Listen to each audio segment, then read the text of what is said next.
Actually, Robin said to us in one of our early lunches, she said, I just work with Kurt Cobain. It will never get better than that. I think Yeah. I would think about retiring, but I can't afford to.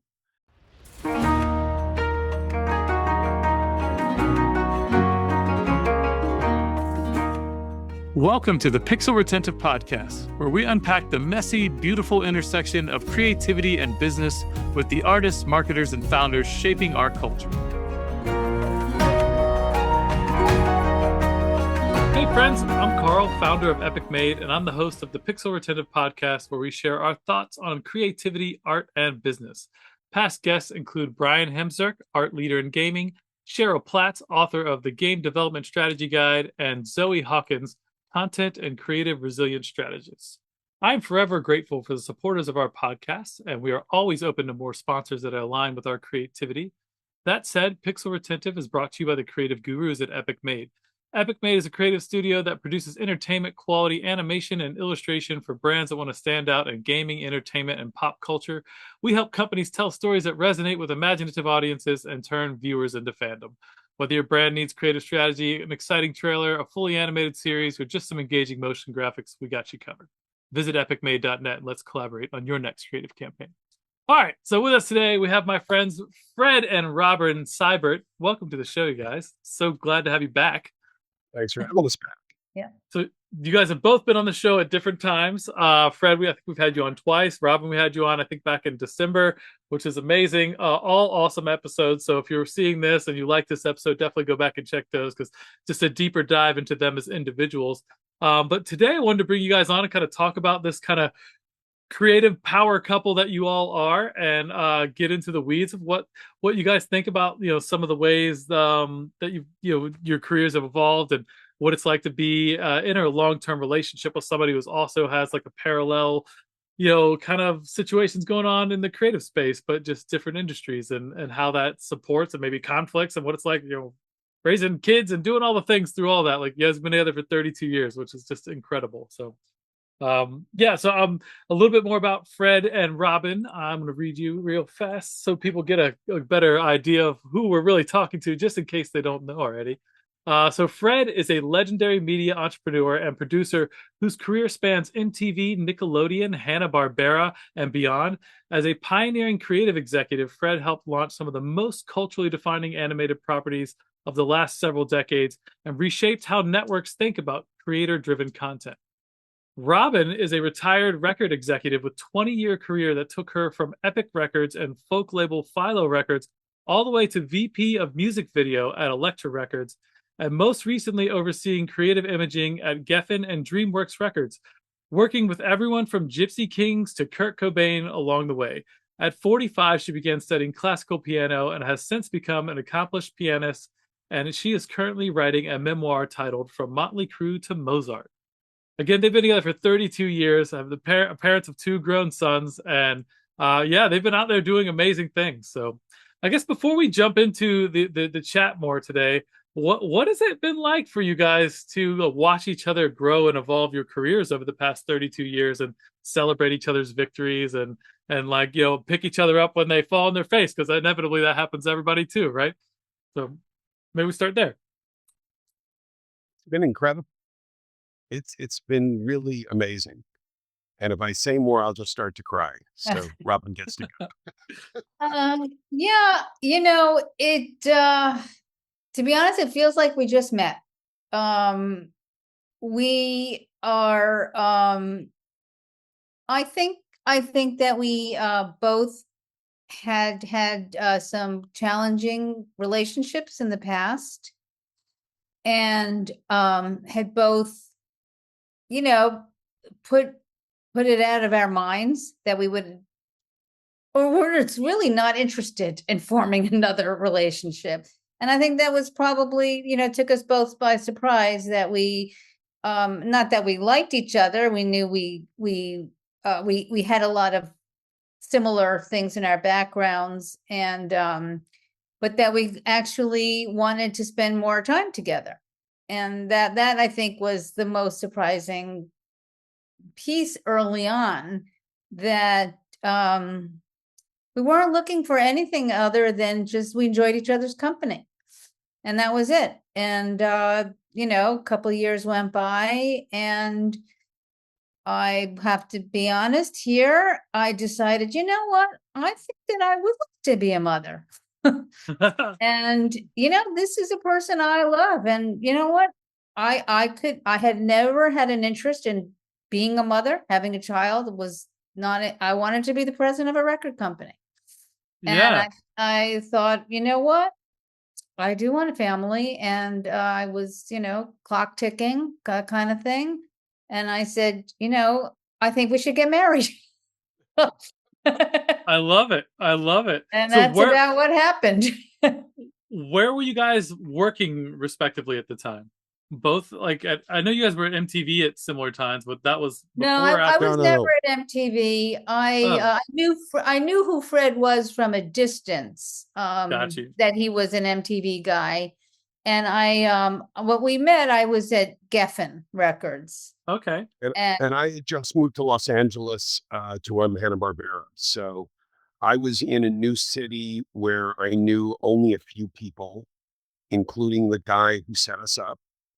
And I canceled the blind date 5 times because knew I knew Robin's friends, and any of her friends that I knew, I just didn't want to date their friends. It just Ah, I rock chick. I didn't want a rock chick in my life. yeah, I was heavy into the rock and roll lifestyle. I Let's put love it that. that way. Yeah. A very creative lifestyle, as it is, I'm sure. So so you guys met and decided to give it a shot. And talk me through what were your ambitions individually at that time? Like Robin, you were at Geffen still. You still wanted to be a VP of a record label, and here I you. was at Geffen, and yes, I was at Geffen then, and She had just finished Nirvana's work on the yeah, Nevermind album. Okay, yeah, and that that's was right. like epic, right? That was a huge moment, I'm sure. I Is don't that think it got it. It probably never got any bigger for me, and or that I was Ac- interested in. Yeah. Actually, Robin said to us in one of our early lunches, she said, I just worked with Kurt Cobain. It will never get better than that. I think yeah, I would think about retiring, but I can't afford to. And it was a stunning thought that she had. I couldn't imagine ever reaching that thought. It will never get better was yeah. amazing. And it said amazing things about Robin and about Kurt. For sure, and Robin and I definitely pried into some of that a bit on her individual episode, but yeah, this like the level of creativity that man possessed, and you said he just really embodied the depth of an artist and creative in all the ways, and I could see that's kind of almost like a zeitgeist moment, like this epic space. It's like you don't even want to try to like top that because it would be a letdown, like more than likely. I assume that's what I'm hearing from that. Well, Yeah, I I mean, I think, think, yeah, you go ahead. go. No, Well, I just think I instinctively knew for what I did in terms of combining images with the music that it would never get more honest and authentic than it was with Kurt, because he was pure in his Mm, way. I mean, I don't know how to say that in a way that doesn't come off pretentious, but I think he was truly a pure creative soul, and I think that was I think that's what drove him, and that's drove him to wherever he ended up. It was complicated, and sure. also because it was so his death, the whole thing was just so emotionally hard for me. I mean, for everybody, but I just felt that it was never going to get better. I was never going to be touched by anyone writing songs and music in that way. So I was Mm. lucky. I was really lucky to have done that. Yeah. but I looked at this 34-year-old accomplished woman who had, the first time I set eyes on her, was when she won the VMA, the very first VMA for the Cars video, you might think. And now she's saying it's never going to get better. And there's part of me is like, really? You're done at 34? And, watching her over these years since then, where she has reinvented herself and used those talents and those skills that she has in completely different ways and reinvented her life in so many interesting ways. It's just been that's why I said it was fantastic to watch, and to be part of it over the years. I I love guess that. that's what we both have. We're both very good at reinventing ourselves. Fred is truly the master of the reinvention. So, Well, look, we're always up for the next thing, both of us. I love that. I think that is probably because you guys inspire each other. I know my wife and I have that dynamic where, I'm cooking something, but I don't even know that. And I sort of like have this ADD conversation with her, and then she helps me kind of organize it and or look at it in a new light. And then it starts to like grow a little. It's like, oh, this is like a thing, and we do that with each other all the time. And it sounds like, Robin, you'd hit this pinnacle moment in your career where it felt like, oh my God, like, how do you top this? And then you fell in love with this man who also probably inspired you in some ways, and then started to kind of maybe reinvent yourself a bit, I guess, and find out what the next phase looks like for you when you're like, hey, I do want to have a family. Hey, I do want to do these other things that I wasn't sure of, and then evolving. But that's your creative brain staying active in there and doing new. What's that next chapter like? Which is it's fascinating for sure. Well, and I say this all the time to Robin's confusion. In one of our early dates, I learned more about what I did for a living from Robin in one conversation than I had known in the 20 years before. And she gave me the fuel for the rest of my working life. She gave me the pieces that I didn't understand that I could now use to build on over and over and over again. I probably refer to things she told me at that lunch, like on a weekly basis to somebody over and over. Wow, that's powerful and Yeah, it was insightful. amazing. Yeah. Yeah. Yeah. No, if I never saw her again, I had the tools I needed. There you go. And then I haven't seen her again. So there you go. Well, it seems like it's worked out beautifully for both of you, so I'm happy for that. And speaking of Fred reinventing himself over and over again, let's see. Fred is now in the book game pretty significantly, I hear. So we've got all these killer books that I have here. What do we got? The Art of Frederator and The Art of Nickelodeon, which again, I thought it was really cool. And I knew this as a child, but didn't know it until you said something. The logo was never the same forever, right? So, but that was intentional, which is really cool. And then obviously MTV and The Art of Ha, which Ha I think was before my time because I was born in It was '85. before But everybody's time. okay, But but I love it. I thought the branding work that we did, the visual branding work we did on it was like amazing. So Yeah. actually what happened is the chairman of MTV, I sent him the book and he said, but what about Ha? That was so great. I think he's like going to be the only one interested in the book, Yeah, So, you got one guy that bought it that wasn't one you bought and shipped to somebody. Like exactly. it's all right.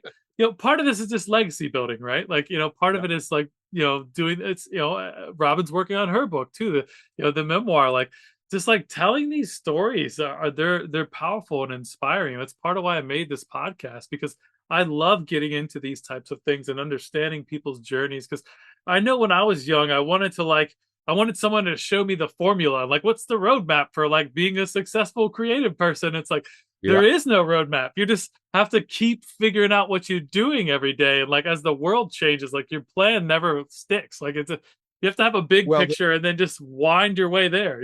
well, also here's the thing, this, Carl. I know Robin knows it. If you have a roadmap and you follow it, you do boring work. And there's a lot Yeah. of people in our various businesses who are out there having careers that would make me dunk my head in the toilet if I had to have that as a career because it's boring, Oh you my know, God. and I'm going through that on a project right now where, the best way to sell it might be to do what's expected. So of course, in this environment, no one is going to buy anything that's expected. They might Right. not buy anything actually. Might not But have any money to now, buy anything. right, we have to stand our ground on this completely different approach to this particular kind of project, because otherwise it's a waste of time to just do exactly what everyone else does. Yeah, Yeah. there's no reason to it's funny, I feel that way like as learning music from the 18th and 19th centuries, right? All we're doing is interpreting what someone did. But, like a friend of mine was playing her new piece the other day for me. And, technically, okay. And then, but I sat there and thought, like, I don't think she knows why she's doing that. Oh. It's not, it's like, yes, she's got the notes right. It's probably on the beat. It's not, but it's not part of what's happening inside of her. Mm. And I was thinking about that, like, why do you do anything? It has to be from, not from here. I think when it's from here, you're over. It has to be from deep inside, that like there's this invisible line between whatever it is you're trying to do and whatever it is that's deep inside of you, what like is the reason you're getting out of bed. That's what it is. And it doesn't have words that go with it. It doesn't have, you can't articulate it. It's something very personal. And if you compromise that, then I think for me, I would have failed, Yeah. I So love that. There's something different between like doing like a tactical skill. I can draw a thing, or my voice is beautiful and I can sing a song. My voice is terrible for the record, but like you can sing a song. But like when you just hit that flow state and you're subconsciously creating, you're just dumping this emotional human experience into whatever medium you're in. That's where the real creativity comes. And you can't yeah. plan that, you can't structure it, and you can't fake it either. Like people can tell when it's soulless, right? And we talk about this in AI art a lot. We talk about this in a lot of different aspects, especially in modern music, was it's just like all auto tune. It's just like Yeah, a it's lot of it so is just fake. trash. Yeah, for sure, for sure. And I think my generation, me coming up in like the '90s was like really great music, and it's sort of just gotten very I don't know, something's empty. Not everybody, but like the majority of it just feels like, hey, how do we make this popular for the radio? And not like, Well, how do I dump my soul into it? as it ever was, Carl, if you actually look at the top 20 or top 40 albums of your era where you thought everything was like amazing, Right? right? There's going to be the amazing records you liked. And then every one of the rest of them is going to be some kind of piece of product that happened to become popular, Right. and that's true with, any generation of anything. Most stuff is okay. And, Right. the things that we remember are either the really horribly bad things, or those few things that rise above. You're right. It's And, the outliers. yeah, and we're all obviously, we try our best to hit the ones that will rise above. And sometimes we make it, sometimes we don't, but obviously if you don't try, you don't get there. Yeah. The people that are not afraid to swing their hardest and know that they might miss that hard are the ones that actually every once in a while, or maybe if they're amazing, they can do it over and over again. But that one hit, even if it's even if you're a one hit wonder, like, and how many of those are there on the billboards? Like Alden and I were listening to a show the other day, or listening to a radio station, and a song came on. I was like, oh, we knew the song, we're singing it. We're like, no idea who made this song, like not a Right. clue, because they had one great song that hit, that hit hard, and everything else, like the whole other album, like no. And the other album's probably good. Like I've never listened to it though. They didn't play it on the radio. So But, Mm. as a boss of mine once said to me, they were great once. That's more than most. You yeah, know, Yeah, that is that true. At least they had that hit. God Yeah, bless them. we talk about one hit wonder like it's condescending. Like shit, I'll take a one hit wonder. You know, Exactly. you can ride that all the Exactly. way We to the should be bank. so. We should be so. Yeah. Yeah. Yeah, it's interesting. I mean, I think if you're not, if like Fred, what you're saying about this project, I mean, if you start to make those compromises, then you really don't even know why you're doing what you're doing, and you don't know how to move forward with that. Well, it's so interesting. I literally just got off this meeting.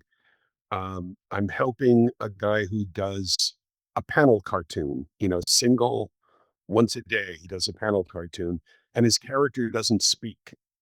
And he wants to do a show around this character. And the studio that he's working with but characters have to speak, lead characters have to speak. Like he's the star, he has to talk. And I looked at Pete, this guy, Pete, and I said, Pete, this has been your life's work. If you if you stop doing it the way you want to do it and you let them make your character speak, you'll never forgive yourself. You'll look back at your life and go, what did I do? What was going through my mind? Be happy with your life's work. If you happen to do this show and it makes it bigger, that's great. But make the show you want to make, not the show Mm. that somebody else wants you to make. Yeah. That's a very hard thing to face when you think, okay, if I do this, if I would only do this, everything will be better for me. Of course, it won't be, if Yeah. you don't do it the way you need to do it. Fred, the It's a ripple hard thing. effect that you have in our community of animation and storytelling is incredible. Like, I mean, you've introduced me to dozens of people, and all of them have the same sentiment about you, that like you just build people up and you give them the right energy and push them in the right direction. And you're the opposite of what most people that come to creative projects from the business mind and managing money and doing all, they're just like, how do we keep the risk low and like, make sure that like just like we Well, sabotage the projects get sabotaged because they, they're they, afraid to take risk. well, they want to keep the risk low, but they also want to be able to brag that the reason the project's good is because of them, Yeah. It's and ego. yeah, and I will say that one of the things I look at over and over again is I don't know how to do any of the things that the creative people who work with me know how to do. Yeah. I always say I'm skillless. I might have some talents, but I don't have too many skills. Interesting. And so many of the executives that get involved in projects really wish they were the writer, or they wish they were the artist, or they wish they were the whatever. And they try to push it the way that they would do it so they can claim credit. And, for me, I just learned a really long time ago in my life when I fell in love with the Beatles that, being a fan is great. And I've just looked for creative people who I can be fans of and just see if they need any help. And sometimes That's they do, sometimes they don't, and you just be there. And I'm very, very happy to say it wasn't me, it was them.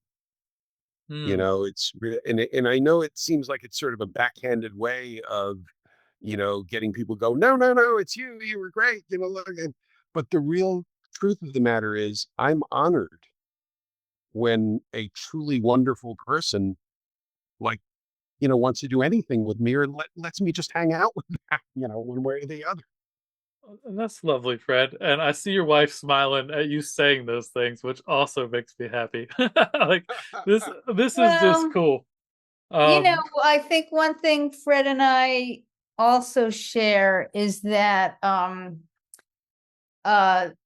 well, I certainly had counterparts at other record companies that spent a great deal putting themselves in the middle of all of those creative decisions.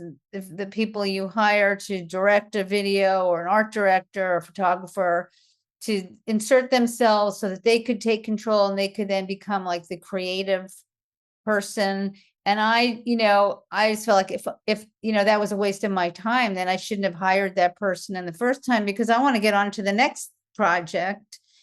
And, the downside of being that, if you care, is that you're not in the business of self-promotion, which a lot of my counterparts at other record companies were. And I think Fred and I have discussed that. It's not was never my temperament, but then I'm, behind the scenes going, why'd that guy get that thing written about him, Yeah, right. Like the squeaky wheel gets the oil in a lot of cases And too. it's true. And it's really true. And but that was never a place that I cared.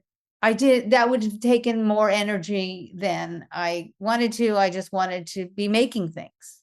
Yeah. So yeah, I've had a weird pull in that, when I started my company, I was the artist, right? Like I had my wife's cousin actually helped me found the company, and he was a developer, right? So like I design things and but I'm also like was strangely really good at talking to people and finding work. One of the few artists that isn't an introvert. And it ended up being this like weird dynamic where like I grew the business to a point where like I had to make a decision of like, do I focus on doing all the promotional stuff because I can't find anybody that's better than than I am for this company, or do I try to stay on this art team? And that pull was really difficult for me for it's years. a tough one.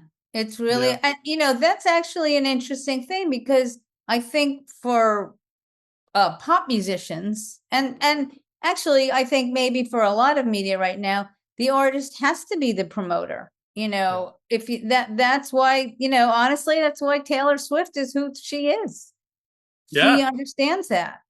Is she a great musician? I mean, some people obviously think so, but what she is really great at is promoting herself and getting herself out there. And she's the best media marketer, not only of our lifetime, but maybe the best Of all media time. marketer in the history of modern media. She's amazing. And it really boils into community building, right? These people, like, they don't feel marketed to her. They feel like they're a Swiftie. Like they're part of Taylor's extended family. So clever how she's created that. And I think not that Kurt was ever going to do that if he was born in this time. But that's why he was unique for me, is that there was no line between him and the audience. They were all in it together. And so he could see both sides. And I think, I think that's what these influencers are. I mean, it's not my thing to influencers or, the TikTok people, but like I see our nieces who are in their 20s, and they are truly one with whatever person they're following. Yeah. And I think great artists are always like that. The differences between them is some of them are on stage and some of them are in the audience. But in the end, the ones who connect, whether it's Bruce Springsteen or the Beatles or the Who, or it's Justin Bieber and Taylor Swift, I see it all the time in the YouTube space, with not just with influencers, but with people who have created creative media companies, where they have a mind meld with their audience. yeah. By the way, we see it sadly. That's well, you see it in politics all the time. We're seeing it right now. People who are, like the Pied Piper, leading people to drown in the river, and yet they keep following, right? Because they are one. Yeah, And you're right. You're right. I just think it's Yeah. as you know, Robin, I've read the biography of everybody in the music world that I love, and even a bunch of people that I just, want to know about. And it's over and over again, that same story. Yeah. They were part of the audience, and then they started to lead the audience.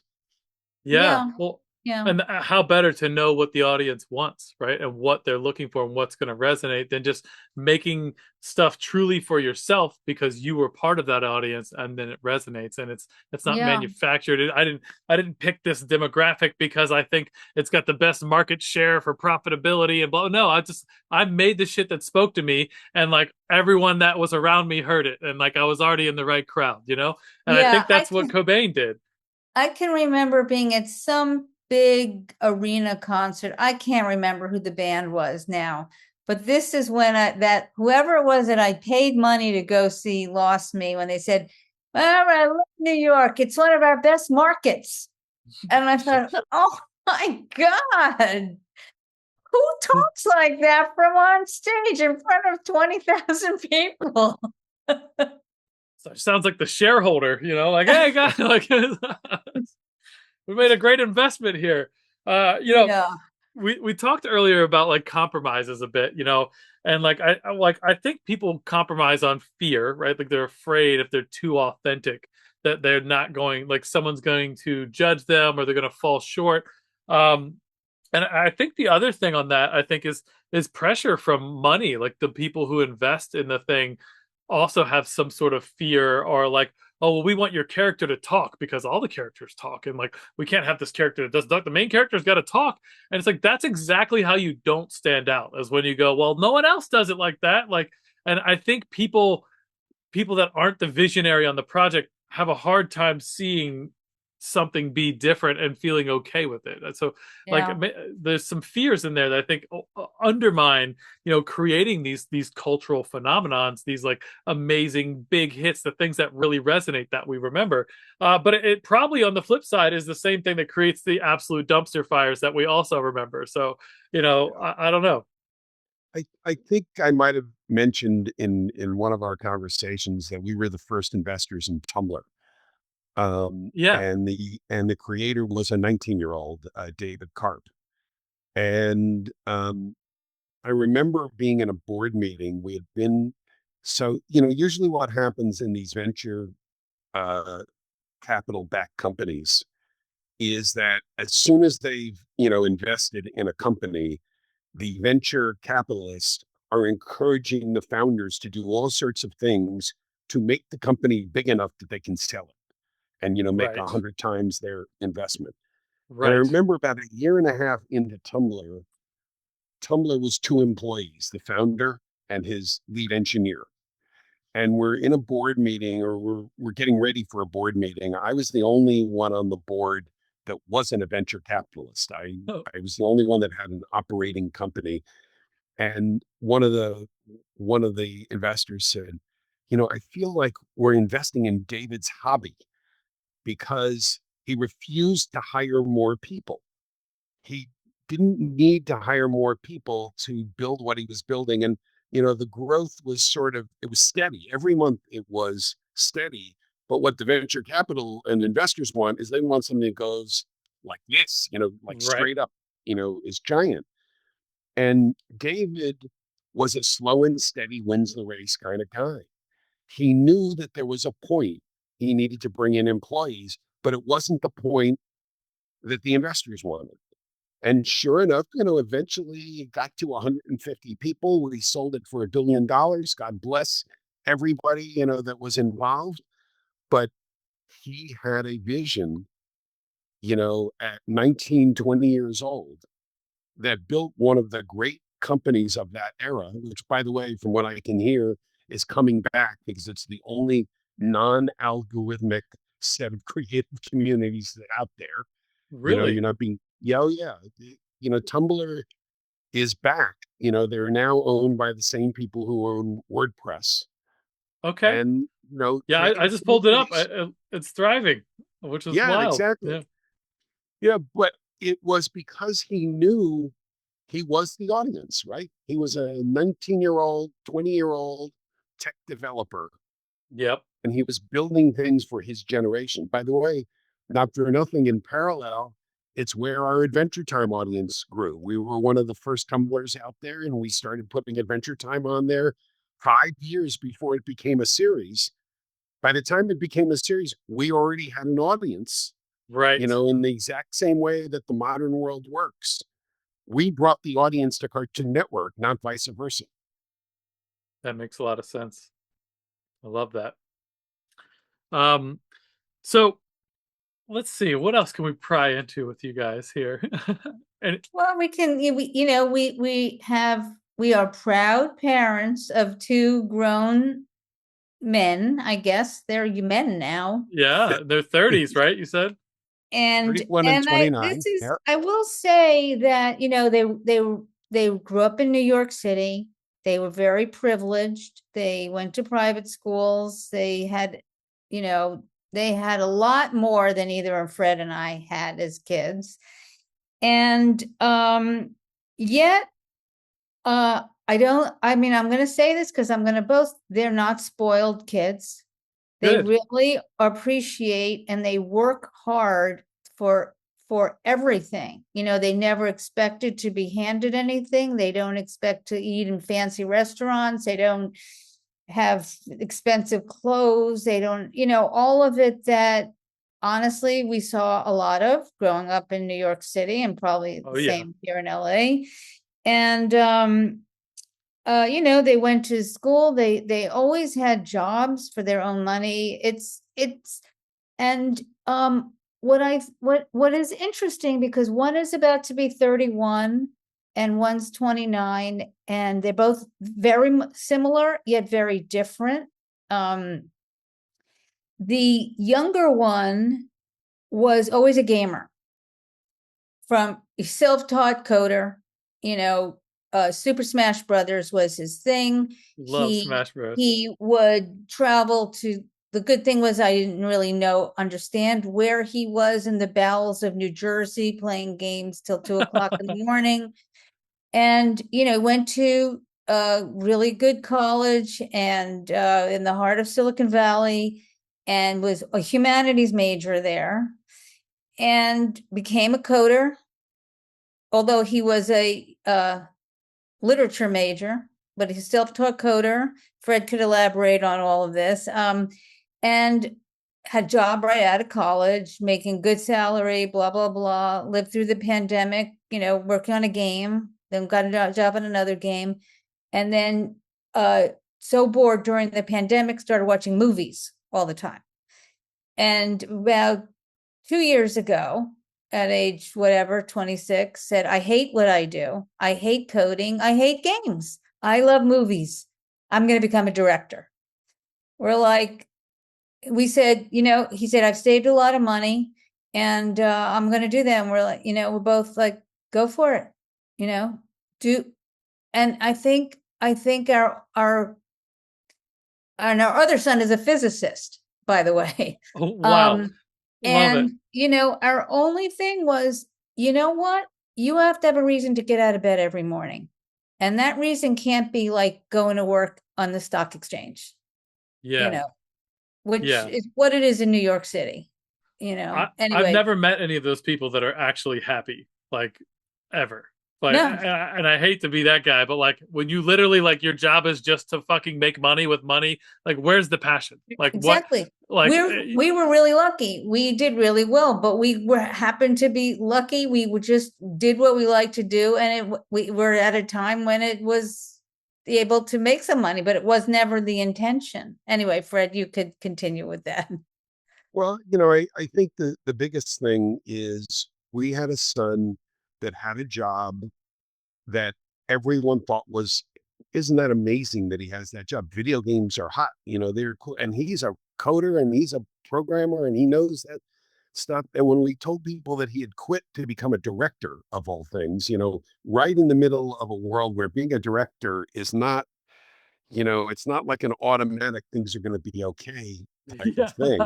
For sure. And that we encouraged him in his choice to make that big a life change, was, I think, I just think it was an interesting thing to see people's reaction to their surprise, and their surprise that we were so encouraging, and that we, we were, we all worry about our kids and we want them to do well and have a good life and all that type of stuff.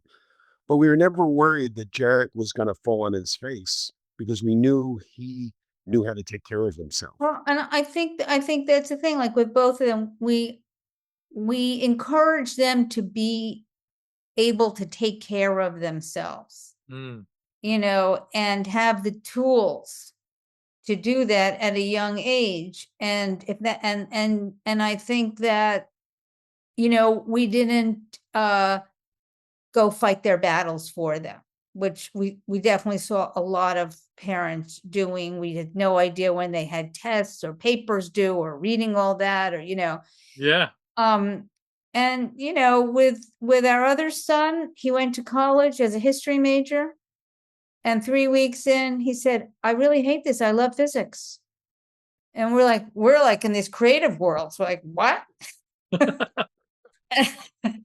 And he goes, I love it, and we're like, go for it. And he went on to get a PhD. He's got a doctorate in physics, and is Incredible. working quantum computing. Again, we know nothing. We don't understand, but he gets it. And it's a very, and I think that's like, I think it's that being able to be creative ourselves, to understand that life is risky no matter what you do. Yep. And, okay, so, it doesn't mean you have to like be afraid and go get a job at, Walmart, wherever. Like, Walmart or, yes. Goldman Sachs, Right. or be a lawyer or whatever, do what you think is meaningful to you. Mm. Well, I think that I our love kids that. learned from watching. And I think, for instance, Robin retired from this amazing career at a peak moment in her early 40s.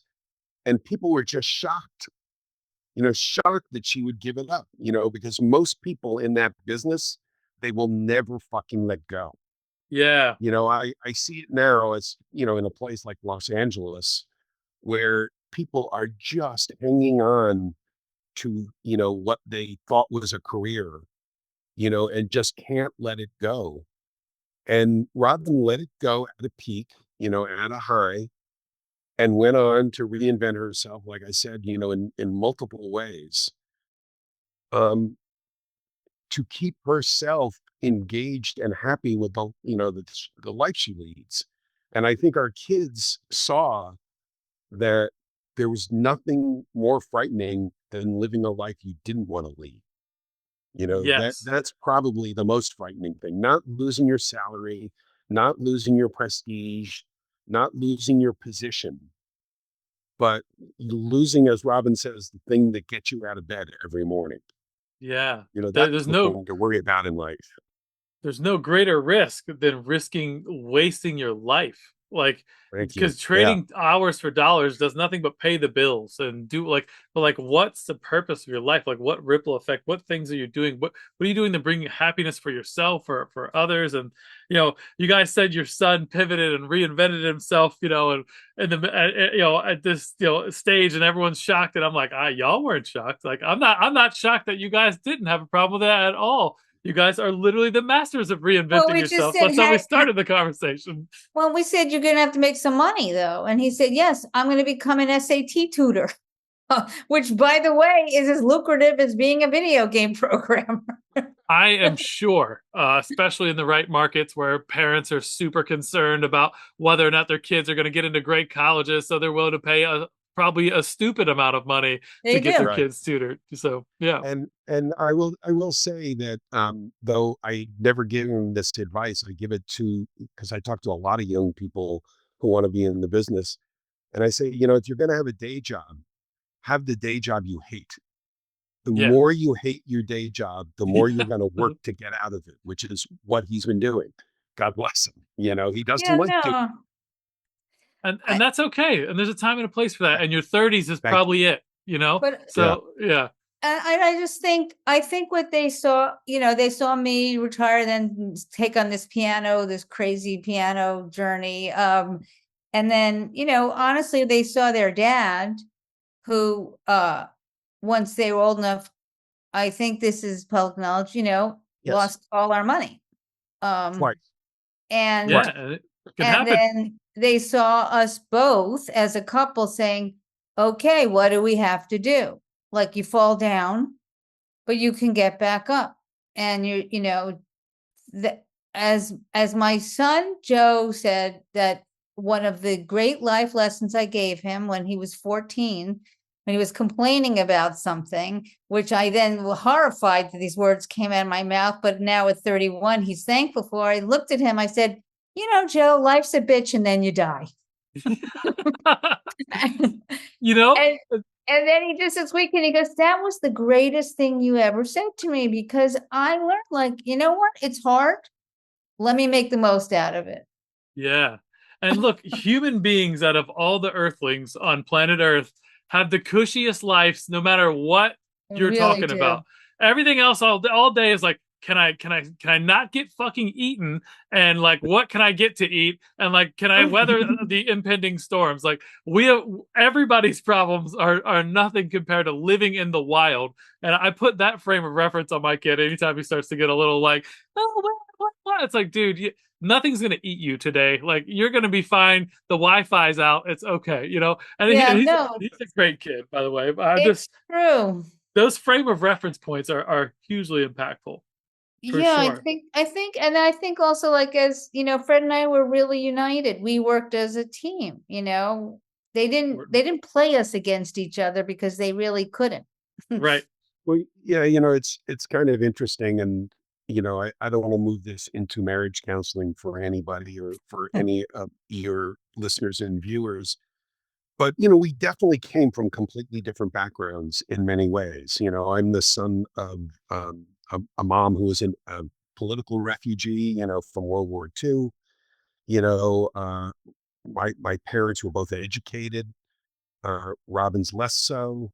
You know, she came from an environment where her mother didn't think a woman needed an education, to get forward. But we came together at a moment in time where we were both accomplished. You know, we were both real adults making like a real living, Yep. that type of thing. And we got there in very similar ways. And without I really didn't I thought I knew everything about what people did in the record business, and it wasn't until I met Robin that I found out what it really took to succeed, in it. She thought she knew everything that went on in MTV and found out from me that maybe it was a little different, the decisions that we made and do all that type of stuff. But they were very similar kinds of processes for accomplishing work. Robin Yeah. is not a trained designer, but she oversaw, directors and designers. I am definitely not a trained anything. I still haven't graduated from college, and yet I There's still time, oversaw Fred. right and filmmakers and all sorts of people in a very I think in a way that worked. The way that we oversaw those people without trying to be them. I think worked incredibly well. And that also worked in parenting. I think that's really what I'm getting at. We had a shared value system Mhm. so that, we have our same disagreements that everybody has about all sorts of things, but nothing particularly serious, Yeah. and we've been very lucky to do that. Yeah, very Well, lucky. and it's intentional, right? Like, lucky is part of it, I guess, but at the end of the day, we all know marriage is work, and raising kids is work, and building a business is work, and it's all like, are you investing yourself in it for the right reasons, right? Did you want to you had a kid with each other because two kids because you wanted to, because you're like, this is something we Thank you. want to bring into the world, right? A lot of people that are terrible parents didn't want kids. Like they ended up making bad decisions, ended up Yeah. with kids, and it's reflective, and it's like every time I meet some kids at my son's school that, like, man, this kid sucks. Like, it's like, and you meet their parents, like, their parents suck, right? Like, it's almost one to one, and it just all boils into like the same consciousness, right? Like, this is an endeavor of intention and like being mindful and putting the best of yourself into a thing and not doing it out of fear or obligation or any of that sort of stuff. That's Well, And it's Go here's the ahead. thing we all know, right? Which is no one would recommend to anyone that they should do what we've all done for a living, For sure. right? They say going into roofing is better Oh, yeah. than this. You know, it's Whenever just anybody calls and says, "Can you talk to my kid?" They want to be in the record business. I said, "I'm going to try and deprogram your kid out of it." It's perfect. Yes. Yeah. Exact. I look. I talk to budding entrepreneurs and creatives all the time, and that's part of how I give back and why I'm on the guild and like why I volunteer to do talks all the time. But it's yeah. Look, the first thing I say is this is like impossible. Like there, you should have that mindset that this is going to be the hardest thing you've ever done, and if you have a plan B, go do that. Plan B I is tell going to be people your plan A in a month. You know what I mean? Yeah. And it definitely the first time there's a pandemic or something you can't control happens and you get derailed, like, so if that's where you're at, like, go do plan B because you're gonna waste your time over here. But if you like literally know that there's no way, like I had that moment when I was 20, 22, I hadn't left my job yet, but like I literally Sunday would roll around, it's like I want to fucking die rather than go to this office and take more phone calls today about people's tech support problems. And like I just couldn't. I was like, I can't do this. And that's why I was like, I have to do this business full time. And I never had a business plan. I never had like, oh, well, we're going to do this and we did this many things and the metrics and what. No, I just figured it out. And 20 years later, I have a team. Like we pay our bills. Like, are we making millions of dollars? No. Could it be a better business operation? Sure. But like, I'm not dead. And like, I just keep moving in the right direction. Yeah, exactly. totally. Yeah. And If what you wanted to do was make money, you would have made money. yeah, easily. Like the job I had was great. I had a top secret security clearance. I was making like $40,000 with no bills at like early 2000s at 22 years old. I was working on base, drove a Land Rover, like literally was living. My mom literally fussed me out for 5 years every time I saw her for quitting that good government job. And I was like, I didn't care about any of that. The most fun I had at that job was the sketchbook I did from keeping myself from losing my mind while I wasn't there all day. So yeah, it's just wild. So, guys, I could talk to you guys for hours about All all right. this stuff. Well, This is incredible, it and was I know we fun. got to go. So I want to have one last question because I think this is just to feel good for everybody. What, and it's for each of you, so I want both of you to answer. What are your favorite qualities of your partner that you see in your children? So this really is the newlywed game. I can tell you. Okay, Now I'm gonna cry. good, Those beautiful. three people are the kindest people I've ever known in my life. Fred, Fred was the one that really inspired them and taught them that kindness because Fred is so kind and caring and just just genuine. Wow, love that. Yeah, I can see that for sure. I haven't met your kids yet, but Fred is amazing. And everyone I've ever talked to says that about Fred, which is beautiful. It's a beautiful thing. Well, now I'm overwhelmed, so I had nothing to say. Because I am not the kind one. Hey, you can't have two kind people because then you're just No. one big doormat, like you gotta have somebody.